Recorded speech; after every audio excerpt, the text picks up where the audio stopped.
మామ, నేను హైదరాబాద్ వెళ్ళిపోతున్నాను రా చదువుకోవడానికి.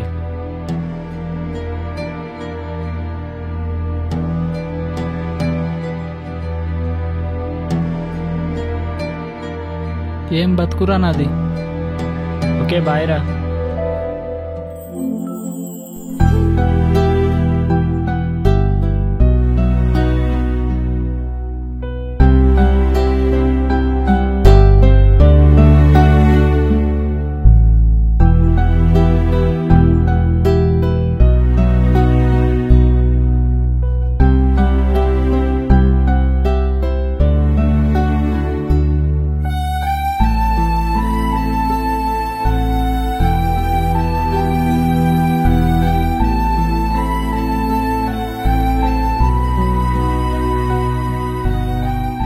ఏరా నానా, ఈరోజు పని మీద ధ్యాస లేదు.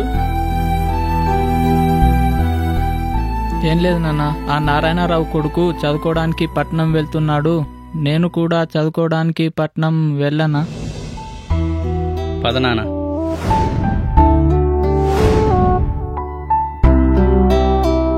వాళ్ళు డబ్బున్నోళ్ళు, వ్యాపారస్తులు.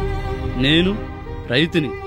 పట్నంలో నిన్ను చదివించేంత స్తోమత నాకు లేదురా. అయినా మనకు చదువులు వద్దురా. మనం రైతులం, పాలేరు పని చేసి బతికేటోళ్ళం. ఇక ఆపు నాన్న. ఎన్ని రోజులు నాన్న ఈ రైతుతనం? జీవితాంతం ఈ మట్టిలోనే ఉందామా, ఆ గుడిసెలోనే బ్రతుకుదామా? మనకు మట్టి తప్ప బ్రతకడానికి ఇంకేముందిరా. పద, కింద కడుపు మాడుతుంది, వెళ్ళి కూడి తిందాం.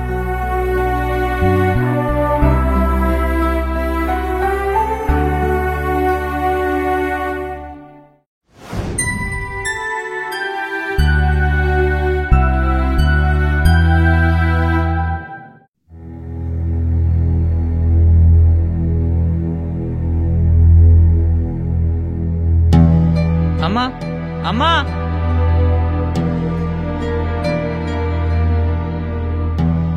అన్న అమ్మలేదు, బియ్యం అయిపోయిందని ఏమీ వండలేదు. కూలి పనికి వెళ్ళి వచ్చే పైసలతో బియ్యం తీసుకొస్తానండి.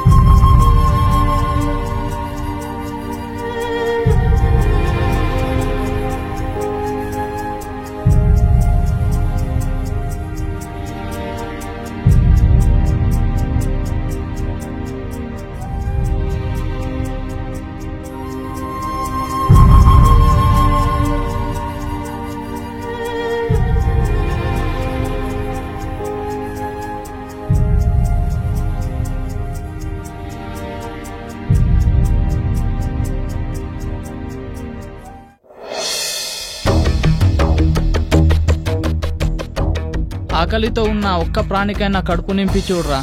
ఆ రోజు నీ మనసుకెంత సంతృప్తిగా ఉంటుందో తెలుస్తుంది. అరే, మా ఫ్రెండ్ వస్తున్నాడు, నీకు పరిచయం చేస్తా పదరా.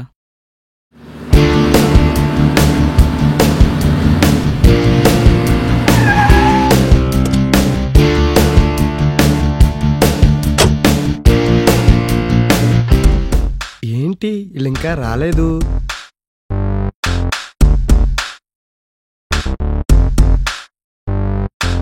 హాయ్ మామా. హాయ్ రా.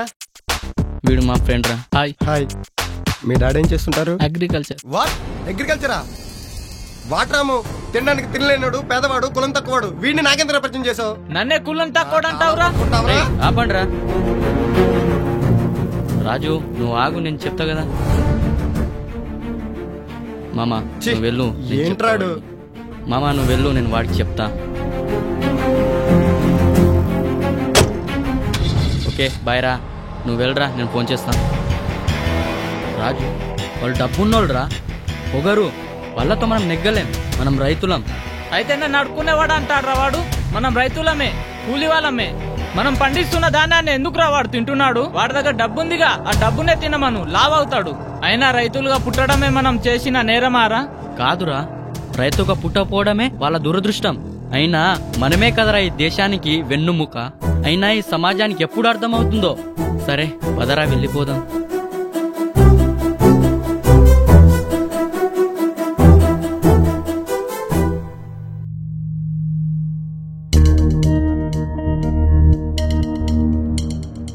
ఏరా, ఇప్పుడు దాకా ఎక్కడికి వెళ్ళొచ్చావు? ఎక్కడ లేదు నాన్న. చెప్పడం మర్చిపోయాను.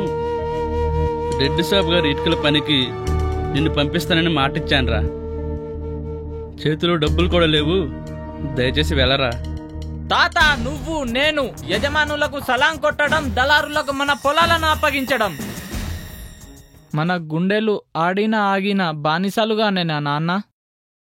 రైతే రాజు అన్నారు కదా నాన్న. మరి అన్నం పెట్టే రైతుని ఇలా ఎందుకు చూస్తున్నారు నాన్న? తిరగబడాలి నాన్న. తప్పు చేసిన వాళ్ళని కూడా ఇలా చూడరు. చస్తూరు బ్రతుకుతున్నాం నాన్న. తిరగబడాలన్న ఆలోచన ఉంటే ఇక నుంచి మానేయ్. రేపటి నుంచి పనికి వెళ్ళు.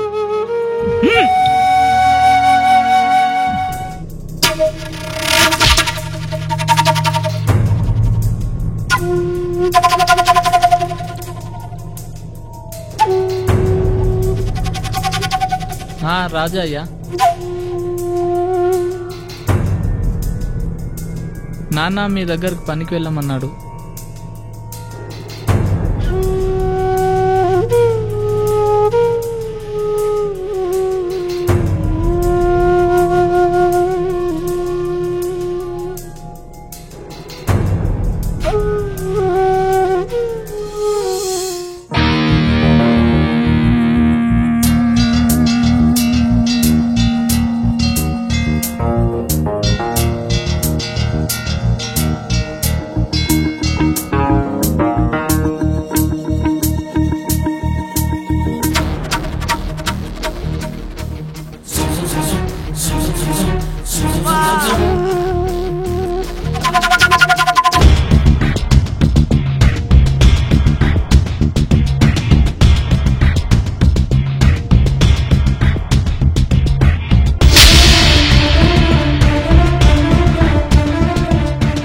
వద్దు, సాయం చేయకూడదు. సాయం చేస్తే ప్రాణాలు పోతాయి.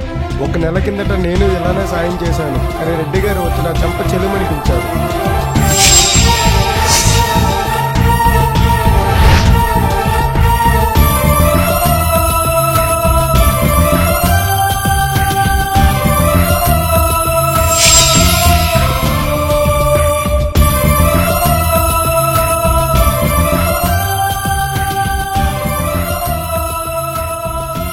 చూసావు కదా రాజు, ఈ యజమానుల దారుణం. ఎప్పటికైనా కూలీలు వారి చేతుల కింద బానిసలుగా బతకాల్సిందే. ఎదురు తిరిగితే ఎవరికైనా ఇదే గతి పడుతుంది.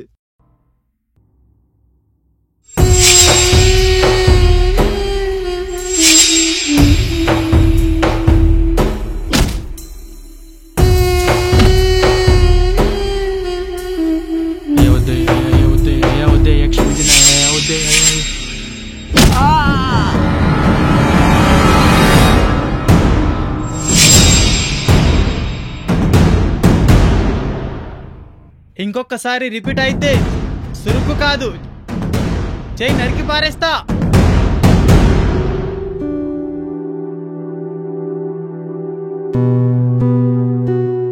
టాంగేనా హాతేనా బేడీలు శని అయినా బానిస బ్రతుకుల. కాళ్లకు సంఖ్యలు లేవు, చేతులకు బేడీలు లేవు, అయినా బానిస బతుకులే. యజమాని చెప్పిందే వినాలి, పెట్టిందే తినాలి.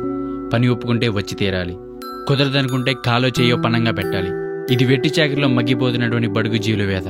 కూలి పనులు పేరిట మానవ వనరుల అక్రమ రవాణా కాసులు కురిపించే వ్యాపారంగా మారడం. ఈ దుస్థితికి పరాకాష్ఠగా దేశవ్యాప్తంగా కరువు ఛాయలు. కరువు రావడంతో వలస కూలీలు పెరగడంతో కాలే కడుపులపై కాసులు పోగేసుకుంటున్నారు. దళారులు విమానాల్లో తిరుగుతుంటే వెట్టి చాకరి చేస్తున్న పేదలు జీవోత్సవాల్లా బతికేస్తున్నారు. Regulation of employment and conditions of service act 1917 act ప్రకారం వలస కార్మికులకు, అదే పని ప్రదేశంలో కలిగిన కార్మికులకు రాష్ట్ర ప్రభుత్వాలు నిర్దేశించిన కనీస వేతనాలు చెల్లించాలి. పని ప్రదేశంలో కనీస వసతులు కల్పించాలి. వారి పిల్లల చదువులకు ఏర్పాట్లు ఉండాలి. కానీ ఇలాంటి చట్టం ఒకటి ఉందనే సంగతి గుర్తించుకోవడం గమనార్హం. ఈ యజమానులు భోజన వసతి కల్పిస్తామని పందుల పాకల్లా వేసి నాశరకపు ఆహారాన్నిచ్చి మోసం చేస్తున్నారా. ఇక కూలీల పరిస్థితి జైల్లో ఉండే ఖైదీల కన్నా దారుణంగా ఉంది. కూలి వాళ్ళకి చెల్లించే మొత్తం 2500, రోజుకు దక్కేది 83 రూపాయలు మాత్రమే. అదే జైలు శాఖల పెట్రోల్ పంపులో చేసే ఖైదీలకు రోజుకు 100 రూపాయలు. అంటే కూలి వాళ్ళకిచ్చే కూలీల కన్నా ఖైదీలకు ఇచ్చేది 17 రూపాయలు ఎక్కువ. ఈ కూలి పని చేసే బదులు ఎవరినో ఒకటి చంపేసి జైల్లో కూర్చొని తింటూ ఏ బాధ లేకుండా హాయిగా బతికేవచ్చురా.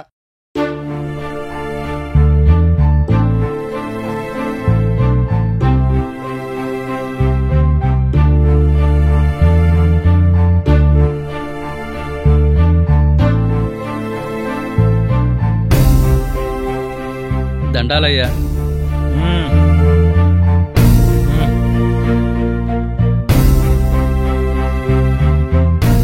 అరే కూర్చోరా. ఏంటి ఎలా వచ్చారు? అయ్యా ఒక 5,000 అప్పు కావాలి. లాస్ట్ టైం తీసుకున్న డబ్బులు కట్టలేదుగా? అయ్యయ్యా పంటగా కష్టాల్లో ఉన్నామయ్యా.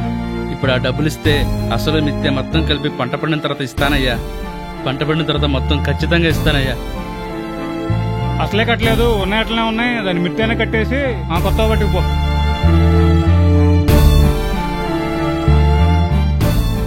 పంట పండిన తర్వాత మొత్తం తప్పకుండా కడతానయ్యా. సరే ఎన్ని కావాలి ఇప్పుడు? ఒక 5,000 దాకా కావాలయ్యా. 5,000 ఏం కాదు కానీ 2,000 ఎత్త పట్టుకుపో.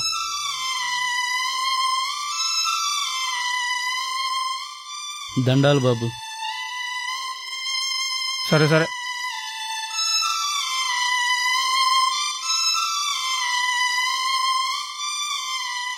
అయ్యా ఎరా మళ్ళీ వచ్చినావు?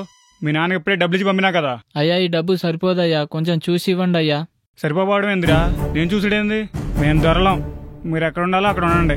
బానిసలు ఎక్కడ ఉండాలో మీకు తెలీదా? మీ నాన్నకి ఇప్పుడే డబ్బులు ఇచ్చి పంపించింది, నీకు తెలీదా? అయ్యా పంటకి డబ్బు సరిపోదయ్యా. సరిపోకపోతే ఇప్పుడే మీ నాన్నకి ఇచ్చి పంపించింది. నడు. ఏమన్నావు? మేము బానిసలమ్మా. మీరు మొక్కే దేవుడు ఆ గుళ్ళో ఉంటాడు, మీ గుమ్మం ముందు ఉంటాడు. కానీ మేము మొక్కే దేవుడు ఈ మట్టిలో మా చెమటలో ఉంటాడు.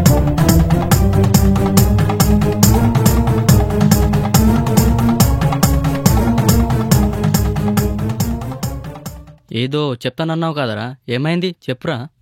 ఏం లేదురా. చెప్పురా ఏమైంది? ఏం లేదురా. చెప్పరా. ఏం చెప్పమంటావురా? కడుపు నింపే మనం కాళ్ళ పడుతున్నాం, కడుపు కొట్టే వాళ్ళు లాభపడుతున్నారు. ఇది తరతరాలు అలవాటైన నీచమైన దుస్థితి రా ఇది. అక్కడ చెప్పు ధర చెప్పు తయారీ వాడే నిర్ణయిస్తున్నాడు, పెన్ను ధర పెన్ను తయారీ వాడే నిర్ణయిస్తున్నాడు, సిమెంట్ చైర్ ఇలా ఎన్నో. చివరికి పంటకు కావలసిన ఎరువుల ధర కూడా ఎరువుల తయారీ వాడే నిర్ణయిస్తున్నాడు రా. మరి పంట పండించేది రైతులు, మరి రైతులు ధర ఎందుకు నిర్ణయించడం లేదు?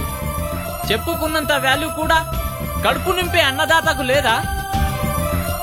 అక్రమ భవన నిర్మాణ కట్టడాల వల్ల భూమి అంతరించిపోతుంది. ప్లాస్టిక్ కవర్స్ వాహనాల వల్ల వాతావరణ కాలుష్యం అయిపోతుంది. అడవుల్లోని చెట్లను నరికేయడం వల్ల వర్షాలు పడకపోవడం, కరువు వచ్చి చావేమో రైతులను రమ్మంటుంది. చట్టం, వ్యాపారవేత్తలు, రాజకీయ నాయకులు రైతే రాజు అన్నారు, అంటున్నారు కూడా. ఇలా ఎందుకు చూడట్లేదు? సిగరెట్, గుట్కా, ఆల్కహాల్ ఇలా ఎన్నో తయారు చేసేవాడు కోటీశ్వరుడు. సిగరెట్, ఆల్కహాల్ వాటిపైన తనను తాగద్దు, తాగితే పోతారని తెలిసి కూడా వాటిని తీసుకొని వాళ్ళని కోటీశ్వరులను చేస్తున్నాం. మరి విశ్వకోటికి 3 పూటల కడుపు నింపే రైతు ఎందుకు కోటీశ్వరుడు కాలేకపోతున్నాడు? ఎందుకు చేయలేకపోతున్నాం? వారు పండించే పంటలపైన ధర నిర్ణయించే హక్కు రైతుకు లేదా? ప్రాణాలు తీసే మత్తు పదార్థాల వాళ్ళకైతే ఉంటుంది కానీ కడుపు నింపే అన్నదాతకు లేదా? ధర నిర్ణయించలేని రైతు తప్ప, సమాజం తప్ప, ప్రభుత్వ లోపమా?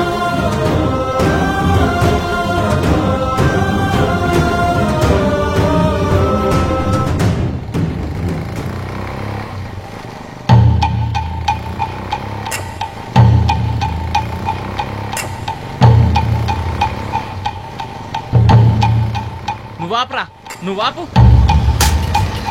ఆపరా. దీని బాక్స్ ఏదిరా? బాక్స్ తీ, దీని బాక్స్ తీ, బాక్స్ తీ. దీనిపైన ఏముందిరా? Smoking kills. తెలిసి కూడా ఎందుకు తాగుతున్నారా? పోనీరా, వదిలే. సారీ, ఇంకోసారి తాగను. నువ్వెళ్ళు. వదిలేరా, వదిలే. వీళ్ళు మారర్రా. అయినా రేపొద్దున మిగిలేది దేశంలో భవనాలు, యంత్రాలు, డబ్బులు మాత్రమే. దేశంలోని ప్రజలు ఏం తిని బ్రతకాలి? డబ్బునా, యంత్రాంగాన్నా? రేపొద్దున రైతులు ఉండేవారని తెలుసుకోవడం కోసం చరిత్రలు చదవాలా, మ్యూజియంకి వెళ్ళి చూడాలా?